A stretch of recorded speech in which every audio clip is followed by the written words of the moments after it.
Esto está generando muchísima polémica en El Salvador y por eso me parece interesante poder conversar con Juan Antonio Durán, que es juez de sentencia justamente en El Salvador.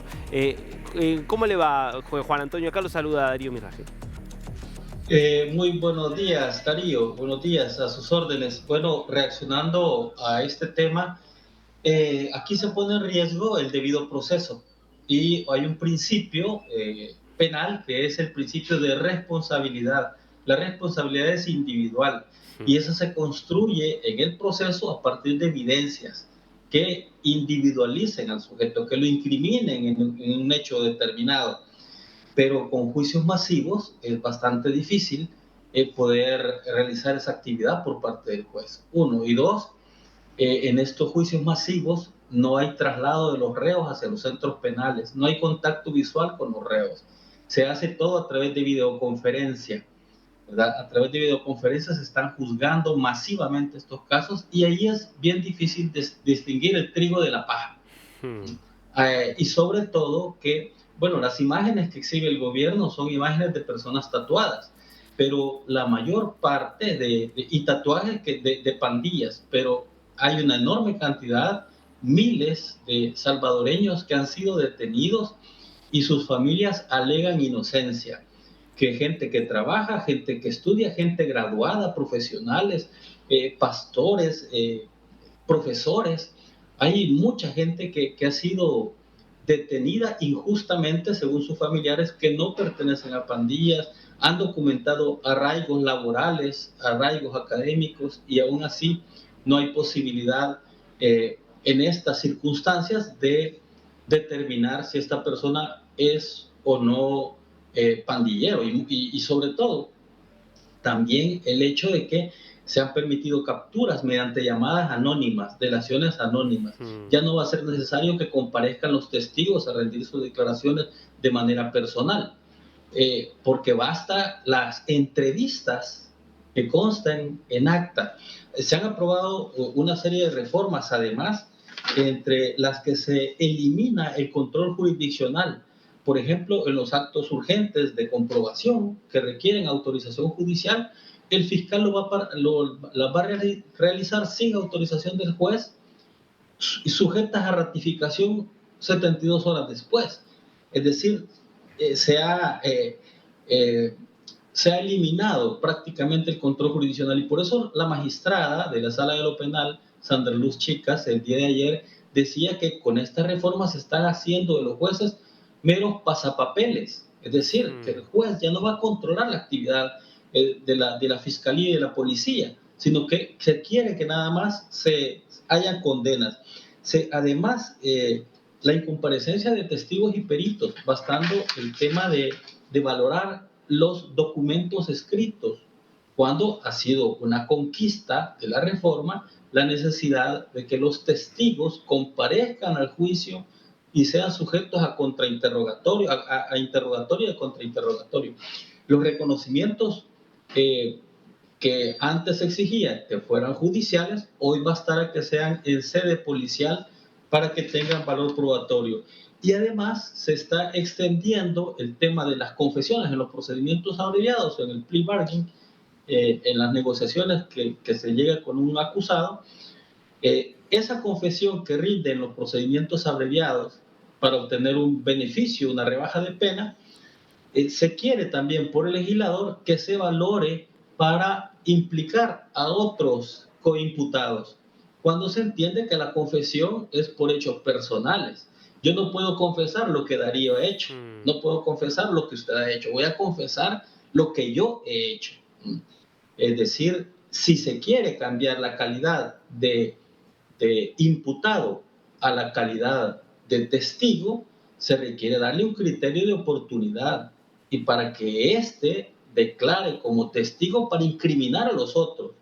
Pero ahora se quiere que la confesión del acusado también valga para otros coimputados y eso también puede implicar que el acusado no diga la verdad. El acusado implique a otras personas que no necesariamente han participado en los hechos que éste está confesando.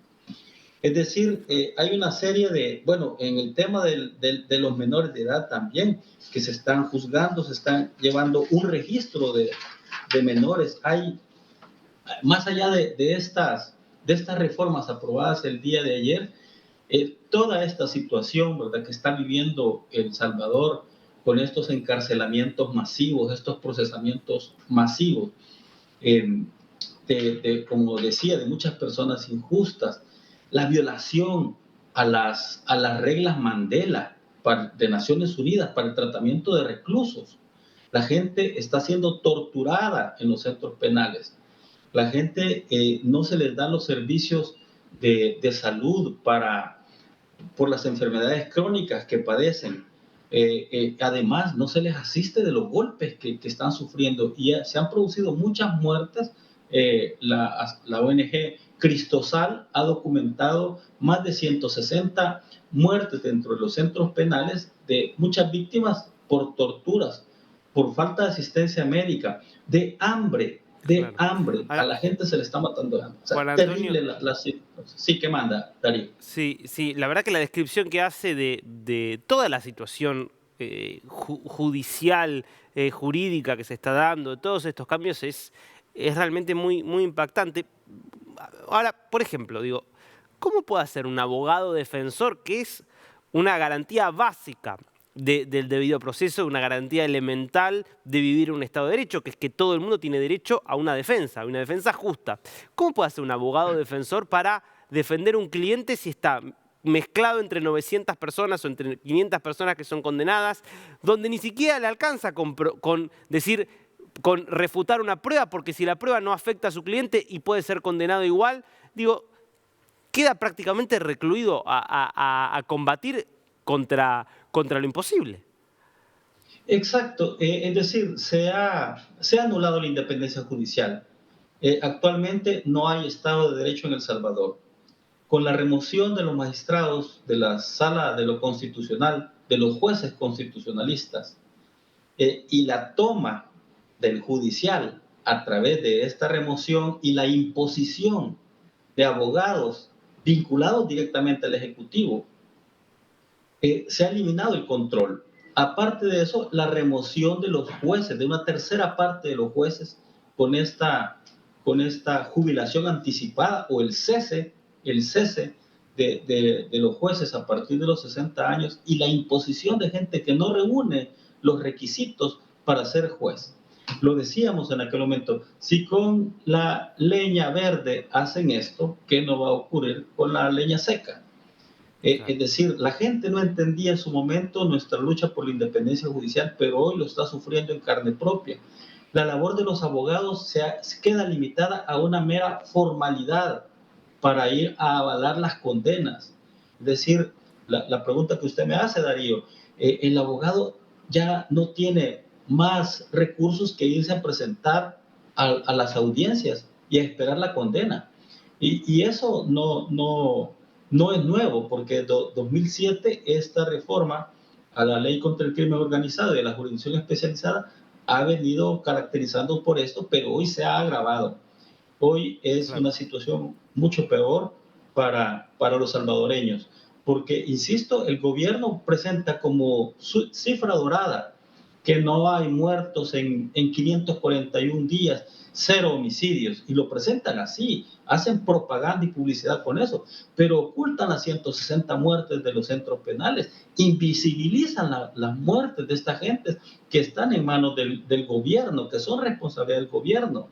Darles de comer, darles asistencia médica, por lo menos no maltratarlos, no violentarlos, pero es una situación sumamente dramática y todo está ahora con la agravante Claro. que esta misma sala impuesta, esta sala eh, cuyos titulares usurpan las funciones constitucionales y los despachos de los jueces constitucionales, esta ha avalado la reelección del Sí, presidente sí, sí. cuando tenemos esta prohibición constitucional. Entonces, tenemos el panorama no es nada halagüeño, las situaciones del proceso penal y del derecho penal se han endurecido. eh, Y Sí, sí. el problema es que las personas inocentes, las personas sospechosas que no tienen participación directa en las pandillas, están siendo tratadas también como pandilleros y son parte de esta propaganda y de esta publicidad que hace el gobierno. Y en eso hay que reconocer su Clarísimo. éxito. En eso ha sido exitoso el gobierno, en la propaganda y en la publicidad. Juan Antonio Durán, muchas gracias por este tiempo con Dirius. Darío, muchas gracias, estoy a sus órdenes.